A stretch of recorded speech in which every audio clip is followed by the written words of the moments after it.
What's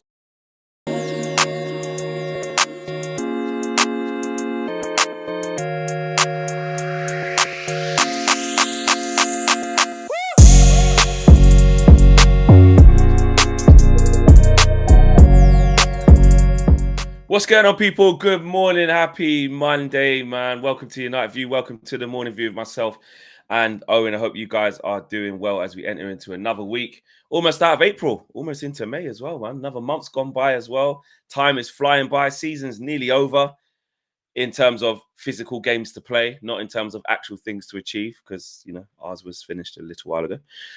But FA Cup, you know, build up.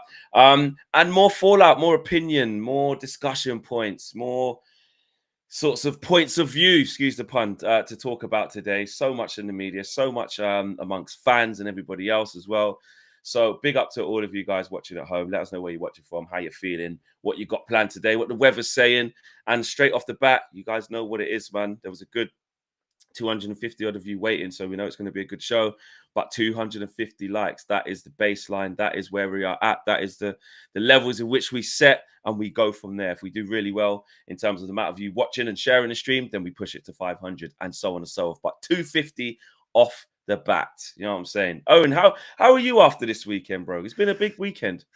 I'm drained. I'm drained. I've been drained for a while, Fleck. But you know what it is? I always talk about this with match day, you know, and particularly this year. I think this season's a great example of it. You know, you watch a match like the one at the weekend and you go, oh, yeah. You get reminded. You get a slap back in the face of reality and you go, oh, here we go again.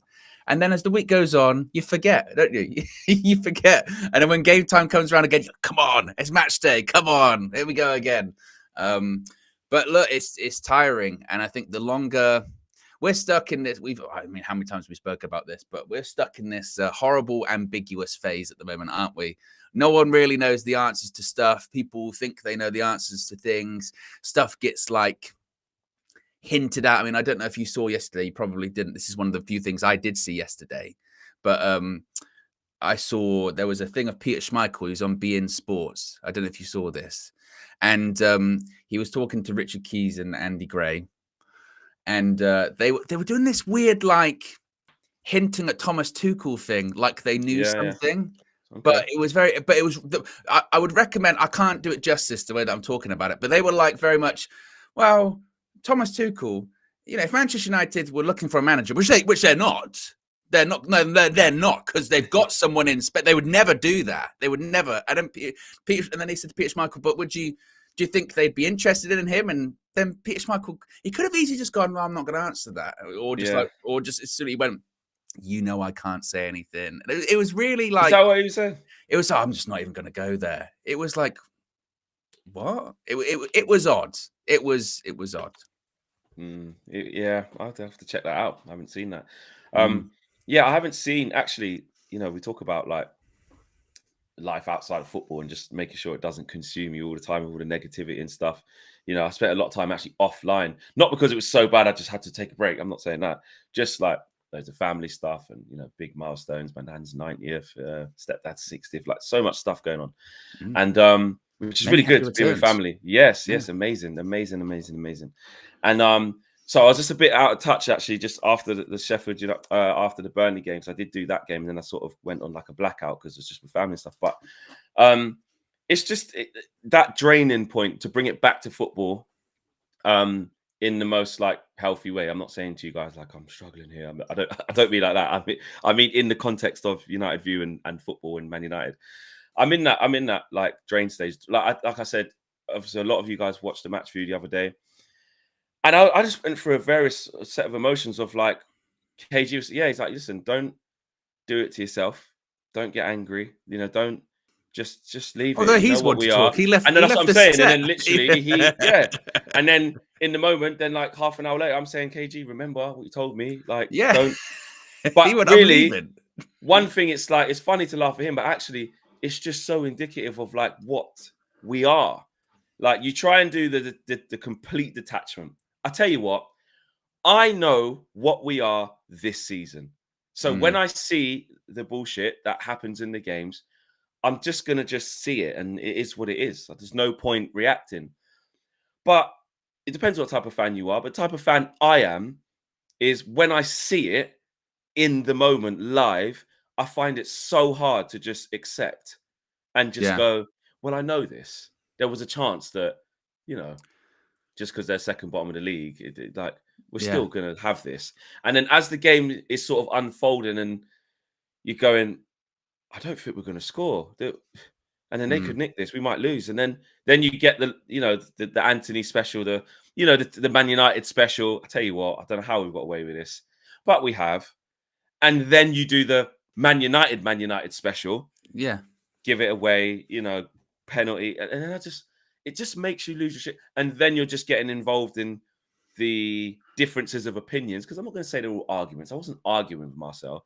And I know sometimes, I'm raising my voice and getting passionate. That's what football debate is. That's them group chats or whoever it is you're talking to about football. So it gets like that. And then I was just like, I'm draining myself doing this. Because I'm no closer to finding the answer or being closer to what I think. I don't know. That's where I am. I just do not know anymore. What did you make of and obviously, look, when the manager comes out and says things after the game, we always say take him with a pinch of salt. But this felt like a new level. This felt like a new level after the game when he said, and I wish I got it up on the screen.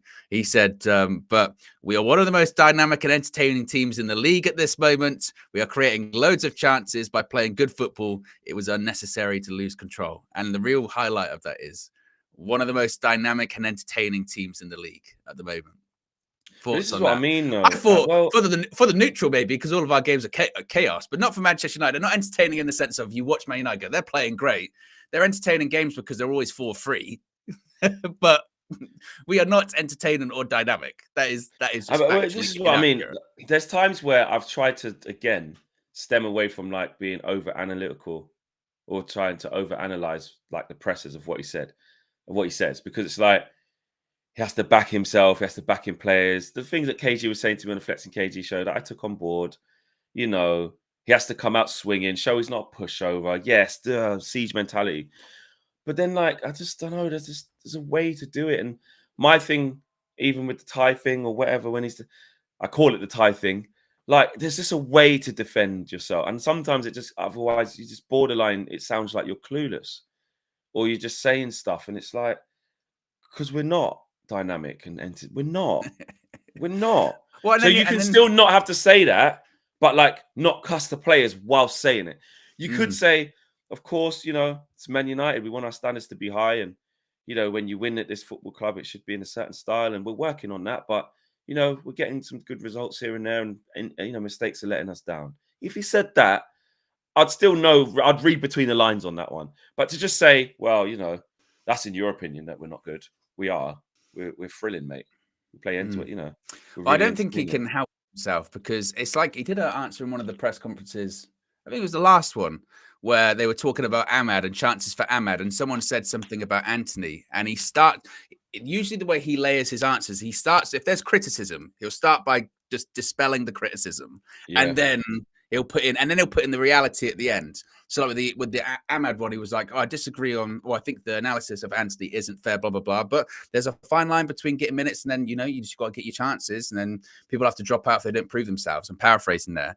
And because at the end of that quote, it goes, there's no excuse to lose control of the game, which again is true. But he just sort of going dynamic and entertaining. And I think he also compared our team to like the Man United team in 04-05 that was like, he goes, the building and in transition. But as many people pointed out, that team still finished in the top 4. I think they lost like 5 games that season. The parallel isn't even there. And that goes to this sort of wide argument for a lot of these things. A lot of these comparisons, a lot of people's parallels for a lot is just, it's not comparable a lot of the time. People like to do the Arteta thing and you go, well, I suppose there's aspects you can compare there, but it's not a like for like. All of these comparisons people keep making for all of this stuff, nothing's like for like. There is context and the situations are different. So with the Arteta thing, and they'll go, see, he finished 8th and like now look, they're challenging for the title. They're brilliant at the moment. You go, that's great.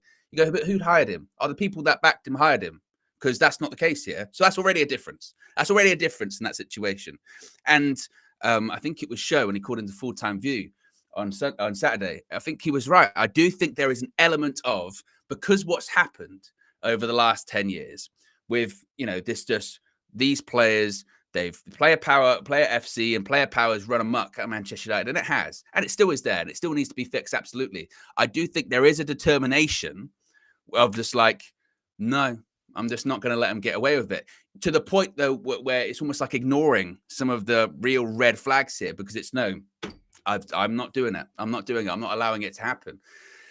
And I just think as time goes on, as results go on, my big thing at the moment is accountability. Accountability. There has to be accountability. There has to be accountability from everyone, not just Ten Hag, but from the players, senior players in particular. What's Casemiro doing at the weekend? He's a senior player.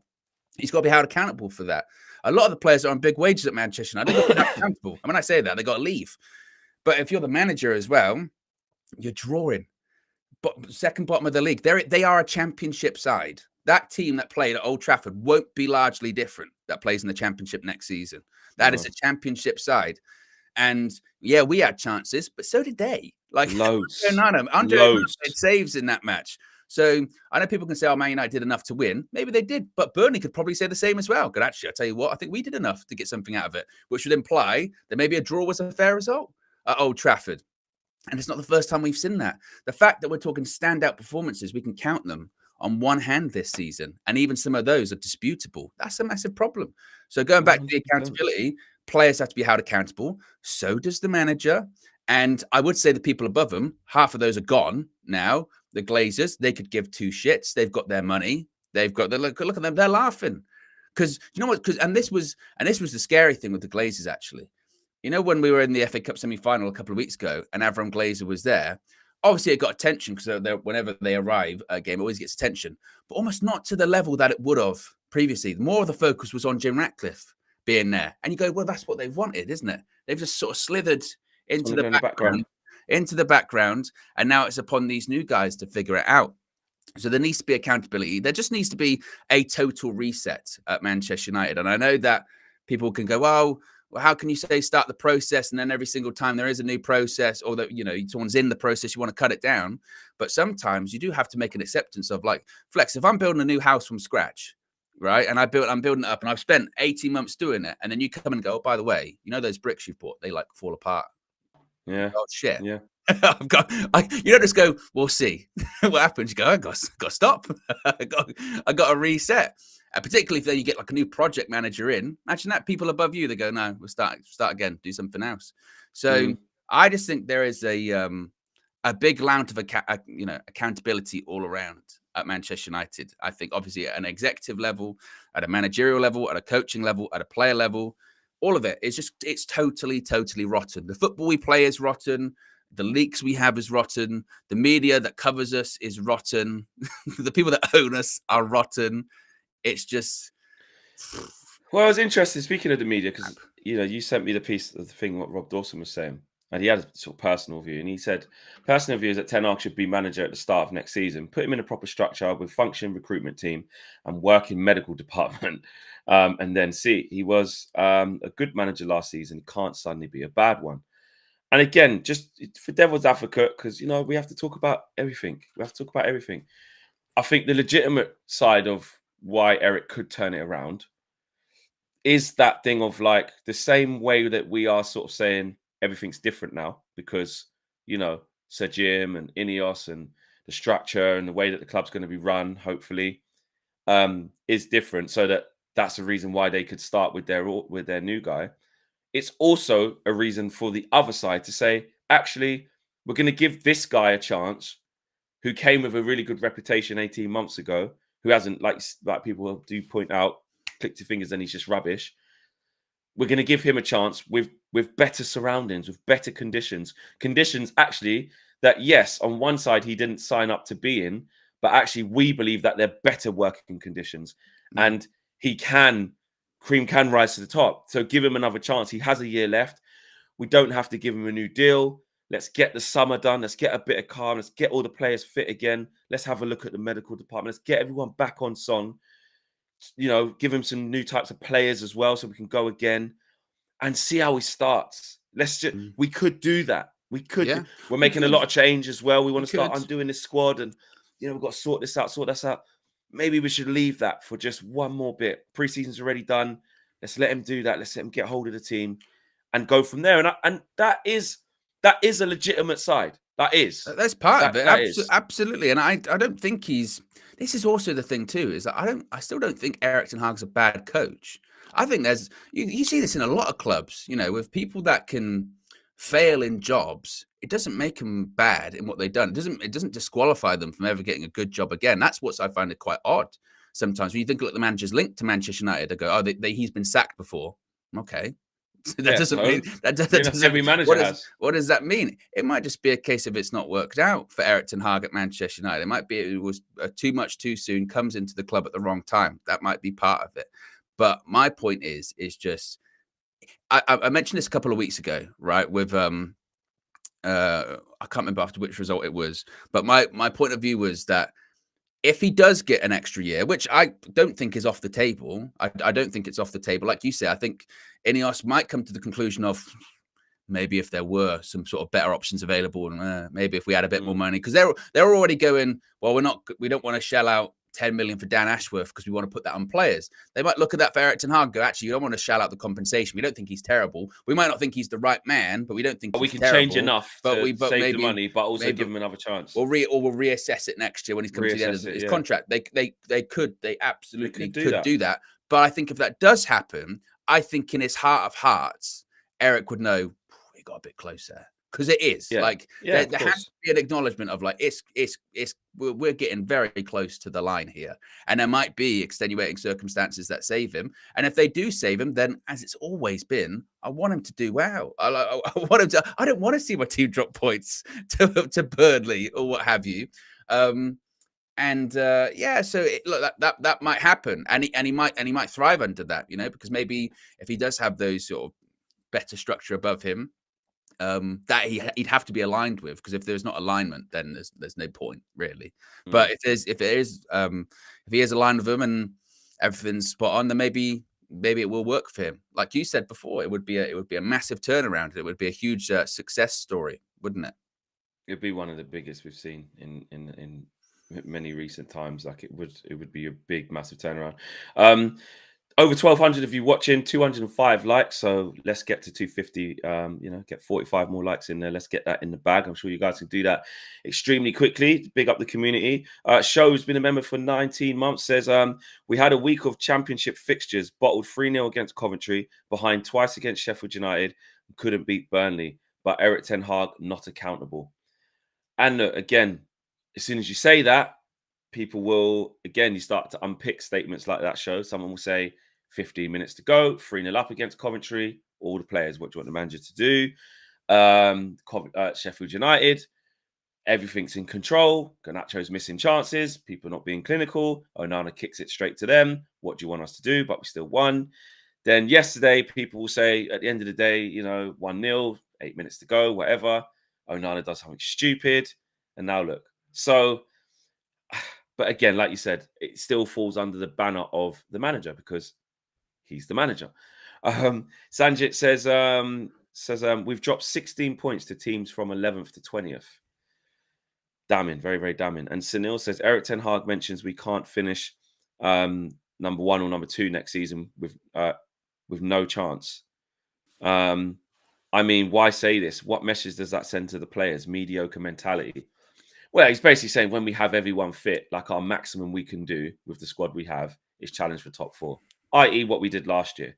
Yeah, I covered that before the game on Saturday. I didn't have that much of a problem with it. I think it's been quite realistic, to be honest, going, well, last season we did have some injuries, not to the extent of this season. We did have some, obviously. We didn't have a striker for a lot of it, and we got top 4. You can't have it both ways, can you? We can't be like, these players are shit, and then when he comes out and goes, well, I can only probably best get top 4 of these players. Why would you say that? Well, it's true. It is true. But obviously then people will look at the other side of it and go, well, some of those players are your players, Erik. So what we doing here? That's part of it too. So I didn't think it was like mediocre mentality. He cannot win in that scenario. If he came out and said, I think we can win the league next season, you'd be like, Erik, you're saying some really crazy stuff now. It's getting really out of hand. Yeah, as I say, this man is deluded. You think he's going to go from losing at home to drawing at home to Burnley to win the league next year? This is the problem. He's deluded, just that and the other. So yeah, it is true. It is true. What else have we got there? We got any more? No, we're good. We are good. Get involved in the chat as well. 250 likes are now in the bag, or 249. But same thing. Nearly 1,300 people watching as well. I wanted to touch on some comments that Marcel van der Kran's been saying. I've got them, with Flex. I've got TalkSport. them. So let's touch on them.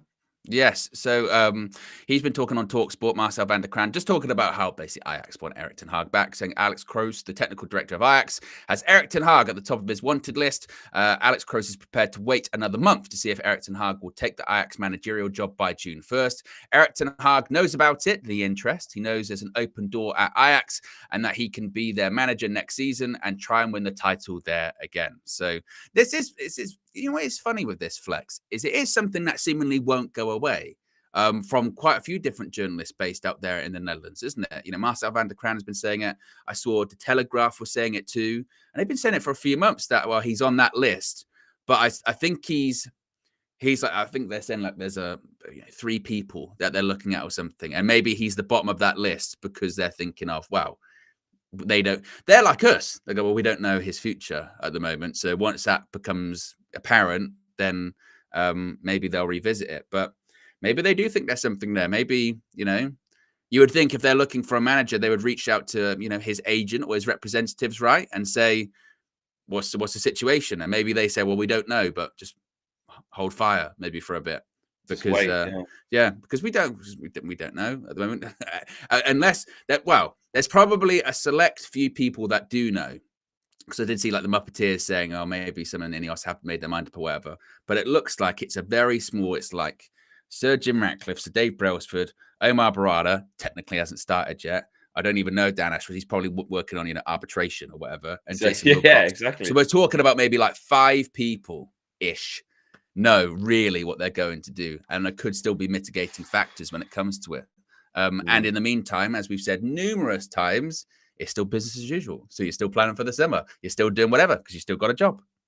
Yeah, I mean, do you think Erik would go back there? Is a question I asked myself. Like, it just depends on so many things. I mean, if it's out of Erik's hands, and you know, the people who are making this decision, i.e., INEOS and all these people that you just mentioned, now on their way to the club / working already.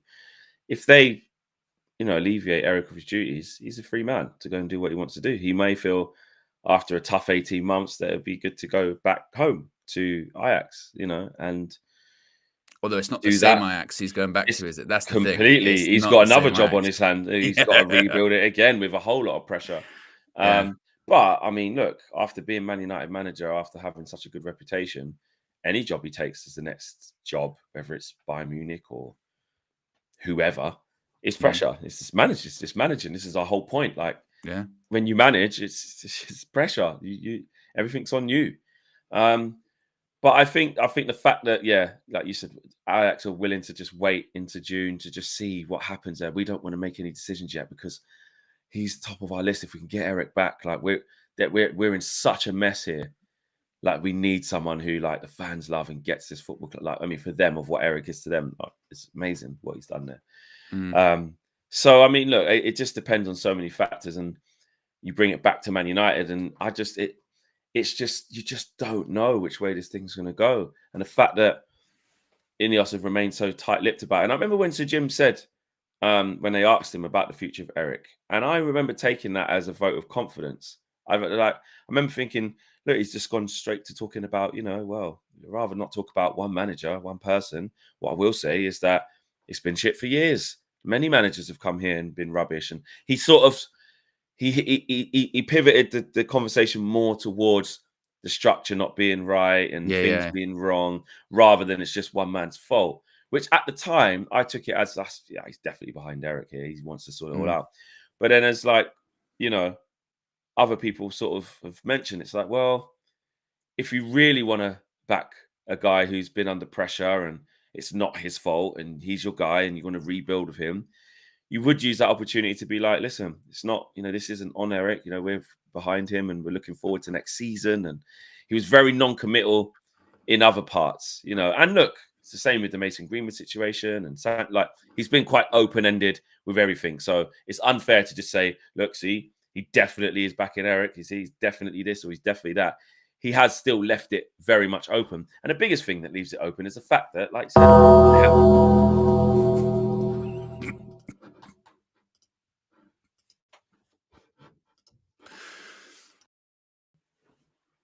Good morning. Leave Erik Ten Hag alone. Give him next season and then react. In my opinion, Manchester United will challenge for the league if recruitment is right. You heard it from me here on UV.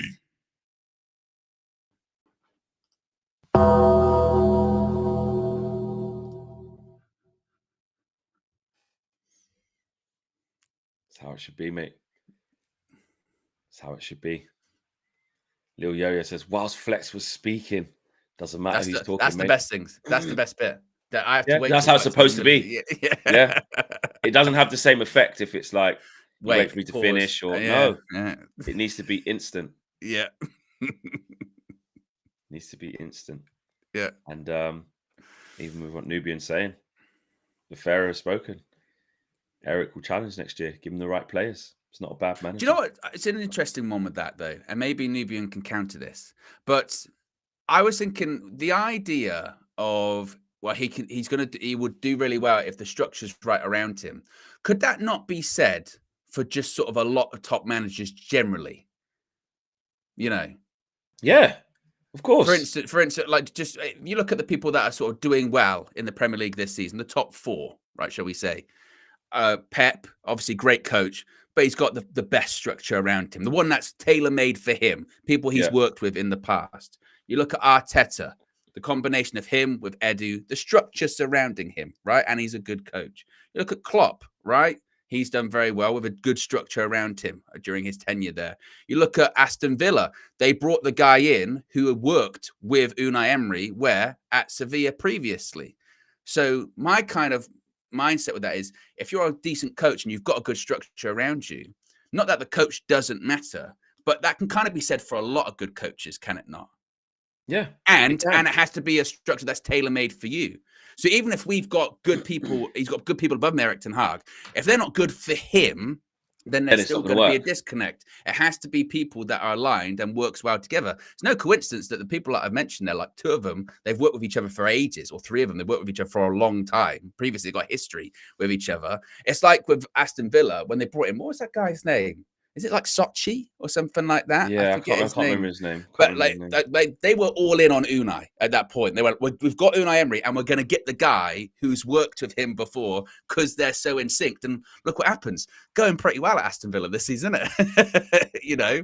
So, and then even like you say, when you do say the Arsenal thing, they were intent on Arteta. They got him and they changed what they needed to change in order to support him. Again, the structure change. Monchi, that's the one. That's close. They changed how it is that they worked, how it is that they recruited players. Which again, that's the pushback of some people saying, look, we're essentially about to do the same thing, so stick with this guy because it's all about to change with how we operate. But have they got those? The key thing is, with my point with this, have they brought in Dan Ashworth and Jason Wilcox because they think they can work really well with Erik Ten Hag, or they brought them in just because they're good and they've got good reputations? Because the key thing with those other clubs, isn't it, is that obviously they're really good at what they do, but they're really good at working with that person, with that guy's tactics, with that person in mind. That's why it leads you to think there's something else. They won't I don't think INEOS will come in and say, we just need something to just match this guy, Erik. They're thinking, again, which they have to, they've just made a 1.2 or 1.4 billion pound investment, whatever it was, 1.25, can't remember the exact number. But that you just made a substantial investment for the long term. They're talking about building new stadiums, and task force has been assembled to do that. And they haven't just come in to just think of this one guy.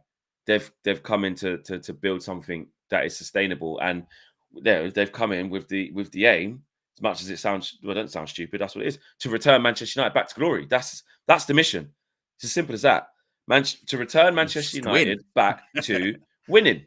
You know what I mean? And whilst they're at it, making sure we, get up to the times, and, our name and our sort of outcomes and our results reflect our status by name. They need to match up again, because right now our badge and our name is always up there, but now our performances and our achievements are they're not even in the same picture. We are only Man United by name as it stands, and by history, which history will never go. So it'll always stand for everything. However, this last 11 years has been total dross, awful, horrendous. It's a decade now, just over a decade. And then you start getting into that territory of, it's been a 15, 20-year wait for the first title in 20 years and all that stuff. We're in it, guys. We are in it. Look at Arsenal. When they won their invincibles, they won the league without losing a game. You know what I mean? And probably thought, look, we are the best ever. We are the best ever. If you'd have said to an Arsenal fan during the parade of the invincible season, when they're going down flipping Finsbury Park with a bloody trophy, invincible goal, saying, "You ain't gonna get another one of these in 20 years, so enjoy it." You'd laugh. You'd laugh. I've got a question about that, and this is a very left-hand turn. So apologies, people get angry with this kind of stuff. But Bayer Leverkusen, yeah, and they were 2-0 down at the weekend, and they made it 2-2 last minute. They've done that a few times this season, so they're still undefeated. As far as I'm aware, they haven't lost a game in all competitions, right? I don't think they've lost a game in all comps. If they win, well, no, they haven't won the German Cup, have they? So they must have been. I think they're going into the finals of that. I think. Are they? I think. Well. I mean, unless I'm mistaken, someone can let me know in the chat, right, with this, because I could be wide of the mark. But if they do go the whole season and don't win a game and win everything, that's better than Invincibles, isn't it? Yeah, because they've gone in all the other competitions. Of course it is, because they would have won the Europa League and won the bloody German Cup if they're still in there. Yeah, they haven't lost once yet. So they have. If they don't lose a game this season and win all of their competitions, that is better than Invincibles, isn't it? That is better than Invincibles. And don't give me Bundesliga, Farmers League, or whatever. They're not even meant to be the best team in the Bundesliga. Yeah, no, they're not. It's not like Bayern Munich done this. And Xabi Alonso took him for where, 17th, 18th in the Bundesliga. Oh, the cup final against. And then in a season, we're not going to lose. We're going to win everything. That is literally one of the greatest achievements of all time. I think is there another team that's done it? I think Benfica might have done it once. I saw something online. But that's outrageous, isn't it? Because the whole thing with the Invincibles with Arsenal, I get that they didn't lose a game that season. A lot of draws, but they didn't lose. But they lost in the Champions League. They lost in the FA Cup. They did lose games. And a League Cup. Yeah, exactly. So that's Middlesbrough, I think, knocked them out.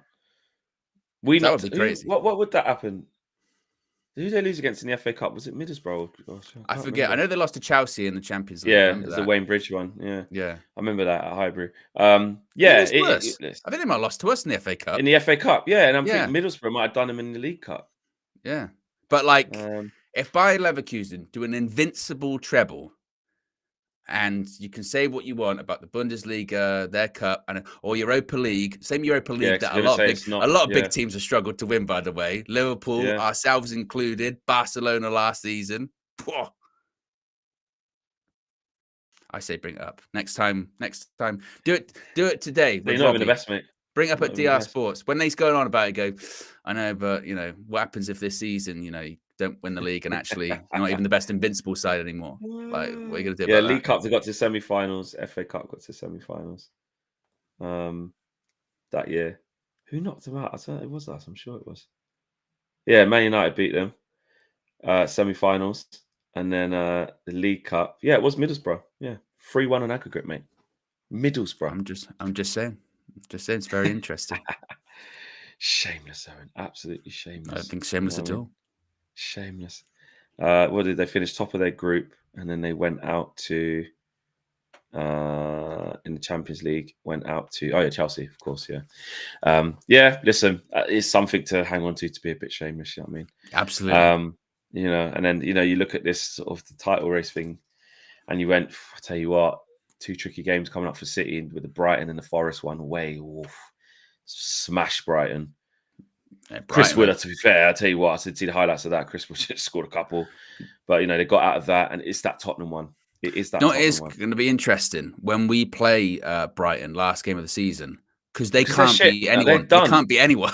They lost 3-0 against. But the thing is that we're so done in the league that it's just so it doesn't mean anything. Like it's just nothing.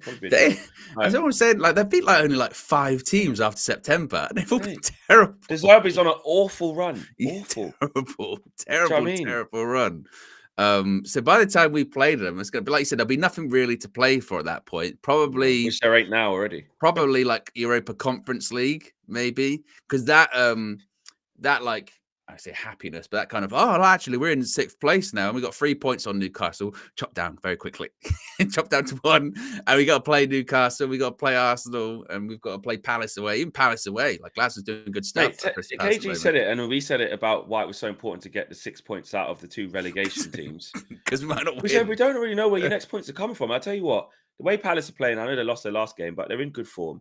And us going to Palace, let's be honest, we know what we're like. It's the same thing happens almost every year. Always a difficult game, regardless, even if we win. Well, they beat Newcastle, didn't they? Beat Newcastle, beat Liverpool, smashed up West Ham. You know, Eze and Elise back in the team. Mateta scoring goals for fun, which he ain't scored for a long time. So he's in good form. We're in trouble. Yeah, we're in trouble. You know what I mean? Yeah. Oh, that game was a 1. Oh, they got back into that 1-1. I thought they lost against Fulham. There you go.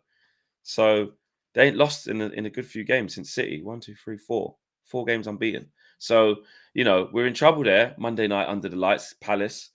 Then, like you said, Newcastle home, Arsenal home. I mean, the mood that Arsenal in, Jesus, we're in huge trouble. Normally, I do the thing of it's still Old Trafford, man. We're ready. Like, it doesn't matter how shit we've been in the derbies, like Liverpool, you know, we still raise it, which there still is a little bit of that. But realistically, with Arsenal in this mood now, mate, that it could be big. Finally, they can come to Old Trafford and do what quite a few times they should have done to us. Like, they do that thing where they're still better than us for like quite a long time, and they always come Old Trafford. They just can't get it done. Yeah, like I said, we're at the stage now. We've just got to hope in those big games that it's like, wow, you know, it's a big game. It's Old Trafford, maybe. You know what I mean? Because, like I said, there's been bits of evidence of that this season, hasn't there? You know, you look particularly towards the Liverpool games. You go, well, I suppose maybe, but I mean, there is an argument to be made in those Liverpool games as well. Like, you know, for periods of those games, Liverpool completely dominated us.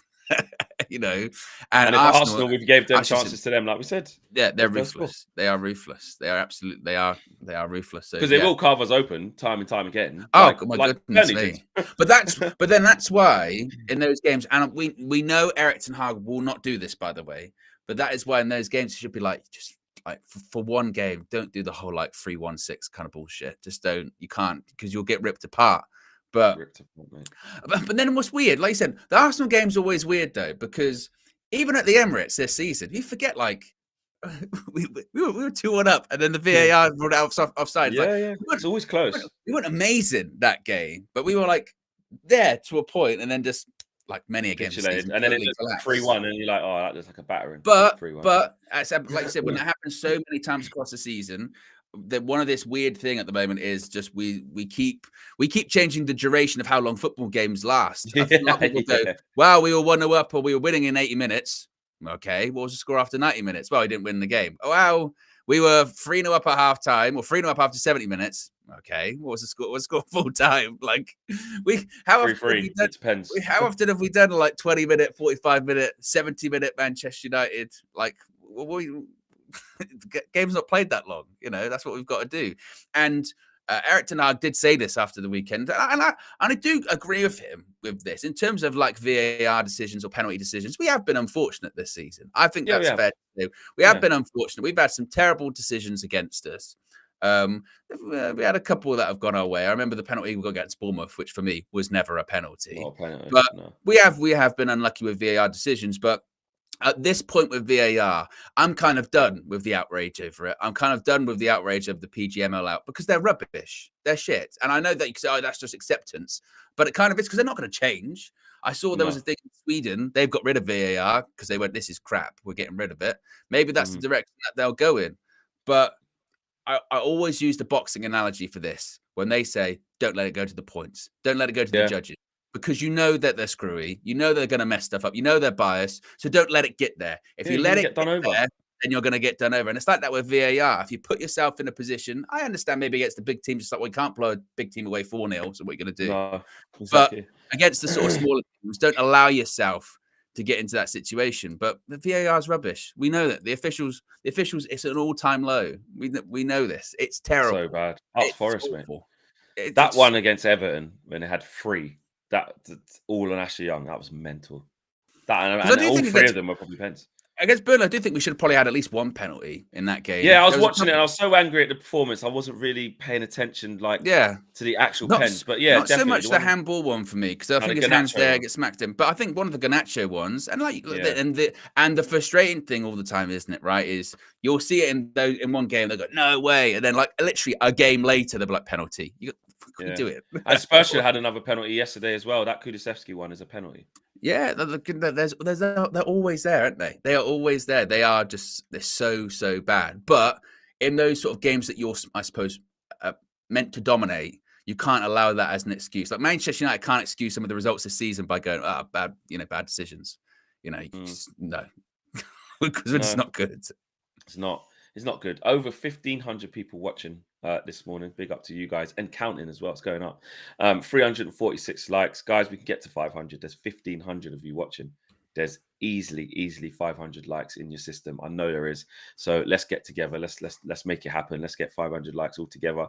Chalaboy Comic says, Fleck, can you share what you believe Erik Ten Hag is good at or has done during his 2 years tenure? Are any of these things worth giving him more time? Things he's done well. I would definitely say at the top of that list, or towards the top of that list, is the youngsters that we're looking at. The emergence of Kobbie Mainoo, the emergence of Garnacho. Obviously, we've brought Højlund in this season, but there's a lot missing from his game because he's still really raw and, in my opinion, not ready to lead the line. However, in his first season, he got like 14 goals in all comps. Done okay, considering, this team and what it is this year. So I definitely give him credit for that. His first season, I give him credit for his first season, from our worst ever Premier League finish to one of. Done okay, exactly. To a Carabao Cup first season, dealt with the Ronaldo situation, undone the McTominay Fred midfield, undone the Maguire situation, brought some consistency, done a lot of good things last year. So to have one good season in his bag does count for something. I agree. So some people say he overachieved last year, going from 6th to 3rd with the Carabao Cup. In terms of our forecast of what we thought, I'll be deadly honest with you. In my personal target for that season last year, I said 5th in a style of play. That's all I kept saying. I was like, just get some calm. We're probably not going to win anything. Top 4's a push. Just get 5th in a style of play. And to be fair, as the season transpired, even though we had some bad ones, 7-0s and, I think we got smashed off Newcastle, smashed by someone else, Brighton maybe. Like we took some bad ones. Like we took Brentford 4-0, There were some bad ones in there. But overall, when I looked at it, I thought, I didn't expect to get a Carabao Cup, get to the FA Cup final against City, came up short. All right, fair enough. The way we went out against Sevilla, 2-0 up, cruising, then all the injuries just happened and then the capitulation just began. Went away to the new camp, 2-2, got them back, 1. Like, there was some bits where I'm like, there's definitely something to build on. So he did technically overachieve in what I actually set out. And the second part of the question was, are these things for giving him more time? And I suppose some of it can be in terms of having one good season in the bag. That shouldn't be forgotten because you've had one good season, one bad season. Let's see how the third goes. And then whichever way that goes decides whether you're going to be good or not. So, yeah, I suppose some of it can lean in his favour. Do you know what part of the problem is, I think, as well? As you mentioned, like the good things. 6-3 against City, that was the other one, sorry. You mentioned the good things. I think it's because maybe the good things seem so far ago because from, March onwards of last season, it felt like we were playing like this and we've sort of gradually got worse as well. So it feels like it's been like a 12-month period where we haven't played well. Like a 12-month period where we haven't played well in a game. And some of those good things you mentioned last season, some of those better performances were quite some time ago. And it feels like it was stagnation And then we're now into sort of regression phase. I mentioned this because I think Chalaboy Comics asked me something similar on the full-time view at the weekend. And I mentioned that last season, for me, one of the big praise points for Ten Hag was like the culture of, all right, fine. He's been strict with some of these players, and they lost against Brentford and he ran them the day after, and boom, boom, boom. And yeah, he's ruling with an iron fist, and the culture's, getting better at Manchester United. But this season, it does feel like completely the opposite, doesn't it? Like the culture's like it was before he came in, of like it feels quite toxic. Like players, some players maybe don't want to be there, or some players shouldn't be there. It's a bit of perceived lack of effort from some players too, and a big clear out's needed, etc., etc. So it's like it's where you define that line to be, isn't it? Because, like you say, first season, certainly with finishing top 3 and winning a trophy, felt like progression. This season, I think we're definitely into a stage where it's regression. Regression, and it's to the point of, has it completely wiped out all of the progression that we made and we're back to where we started, or worse? Or do you feel that there is still like a net positive? We're still a couple of steps forward from where we were when he came in.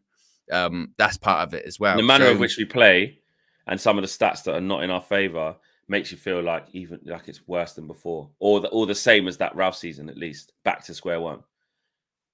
That's how it feels sometimes. That's what some of our performances and how we play.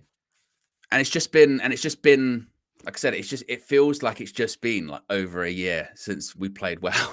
Since we played well in a big game against a big team, and that's a long time. And maybe in the words of in the times of football, and people are talking about patience, maybe not, but it does feel like I don't know, like that period of time just after around the period of time we beat Barcelona and we won the Carabao Cup, and then we played Liverpool and we lost 7-0. It does just feel like since then we just haven't been the same. We just haven't. Or maybe that's after that Sevilla game. That was in around April time, wasn't it? It just feels like we just haven't been this. We just haven't been the same in like a year. Never recovered from it. Yeah, in like 12 months. People say that it's been a steady decline since last year, even from the last season. Like you said, like it's been a slippery slope since then. And it's like, how have we ever recovered from that? No, we haven't really. But then it's got really bad with the injuries as well, with having to chop and change, with the inconsistencies, with the lack of mentality and mistakes in the games, accountability, people not doing their jobs. It's just gone from bad to worse. It really, really has, to the point now it's like, what have we got? What have we got? How are we operating? What are we doing? It's just, we look so far off doing what we need to do. International says the jury is still very much out on Rasmus. What do you think to that? I think he's unfortunate in the sense that he because we don't have literally any other striking option. I think there are games where he doesn't look like he's playing very well. He gets too involved in the wrestling or the grappling with the centre backs, and some centre backs don't like that, but some do. Some centre backs, it's the best thing you can do with them. They're like, brilliant. I'm touch tight. I know he's not going to roll me. I'm too much of a physical player that it's easy. And in those games, that's when it would be ideal to bring on another striker, or just swap him for someone that can run in behind maybe a little bit more or something like that.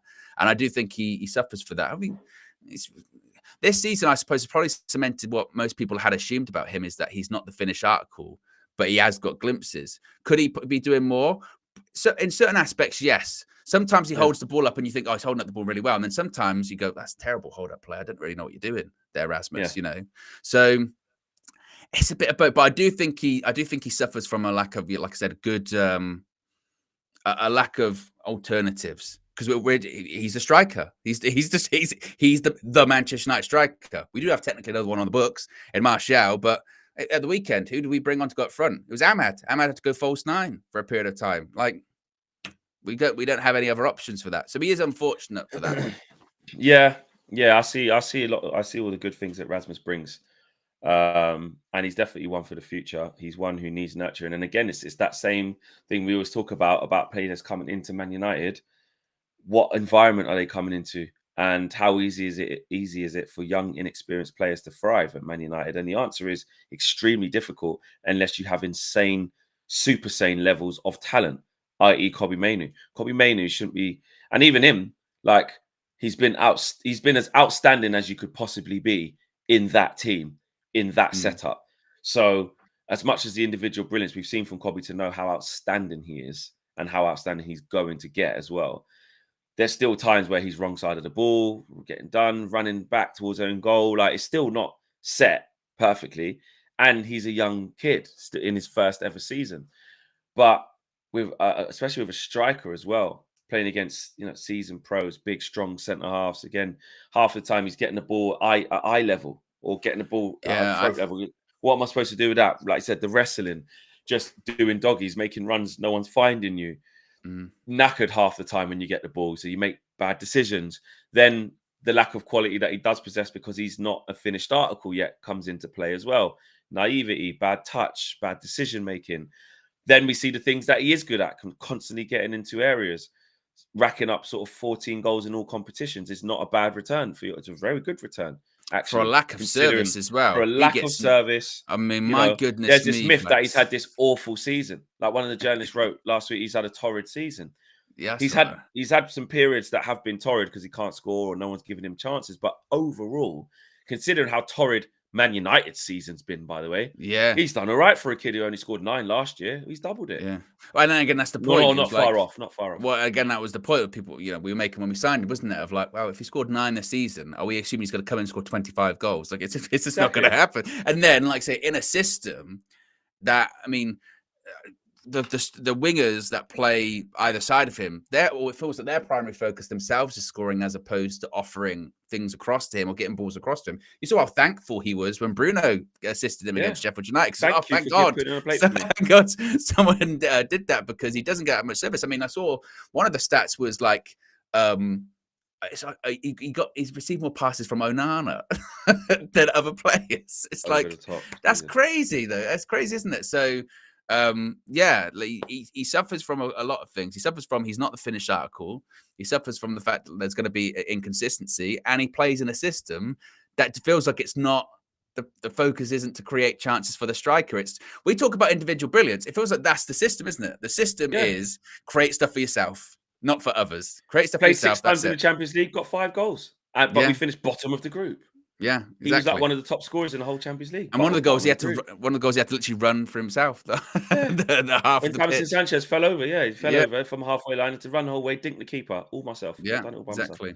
myself. Like, it's just crazy, man. So yeah, look, I get it. I get why people can, you know, we shouldn't just give him a pass as well. We should, you know, your big money players come to Man United. Not that the price is your fault, but we do get to critique you, have a look at you, see what you're good at, see what you're bad at. And there are things that he definitely needs to work on because he's, you know, not ready yet. And essentially shouldn't be in that position where he is the starting single striker at our club at 19/20. Just should never have happened. And I think the kid's done really well considering he's had to deal with all of that. So yeah, I'm happy with the return and, you know, can't wait to see him develop. Just get him help. He doesn't need to start all the games. I'm quite happy for Rasmus to be brought on off the bench, start here or there. That's the sort of player he should be. He shouldn't be the number 1 starter at 90 minutes every game for Man United. So there you go. There you go. I agree. That's it in terms of the super chats as well. So big up to all of you guys. 417 likes. I mean, just as we sort of outro and let you know what's coming up for the week and this, that, and the other, we can get to 500 easy. Get 500 in the bag. There's still 1,500 of you watching live. As we just could touch on McTominay's situation as well before we wrap up the show. Looked a bad one for Scott, didn't it? Yes, it did. Banging the floor, his knee. That didn't look good. It did. So this came from Insider United. He was saying that Scott McTominay will have a scan surrounding his injury today. The early signs are slightly concerning. And again, it looked like his knee. Now, I don't know if it's a continuation of the knee problem that he had, because I think they said he hyperextended his knee at Stamford Bridge when he played Chelsea. So I don't know if it's a continuation of that. You do worry a little bit because, of course, they've got the Euros. And, of course, he would be involved in that. So we shall see what happens with McTominay. But if he did miss the Euros, I mean, regardless of what you think, whether he should be gone, a real shame for him, man. He's a big reason why they're there. Exactly. Yeah, it would be unfortunate. You know, it would be a massive bad one. I really would be. I really feel sorry for him, man. He's had a good season, Scott McTominay. Yeah. He's been like, points he's put on the board for just saving our asses at times. Yeah, he's done well, and he deserves to play for Scotland in the Euros. He really does. Yeah. Well, we'll see. We'll see about that. Hopefully, there's a good prognosis on that. Eric Ten Hag did say back to team training is Luke Shaw and Martinez this week. So they got to prove themselves throughout this. So could we see them in the team against Crystal Palace? Maybe. Would you want to see them in a team against Crystal Palace? I don't know. Let's see. What we got for the rest of today is Monday, so we got the full view tonight at 6 p.m. So tune in for that. I'm sure there's going to be a lot of discussion on there, a lot of opinions on there, and loads to talk about. Of course, if anything happens during the day in terms of big breaking news as well, we'll bring you that. And of course, leading into tomorrow morning show again, as per usual, every morning 9 a.m. and the Flex and KG show as well. So yeah, so much going on at United View. Smash a like on the video. Did we get to 500? 454. Come on, guys. Just do it. Do it now. Do it now. 500 on the way out. We'll see you again later on tonight on the full view. Be there. Take care. Peace.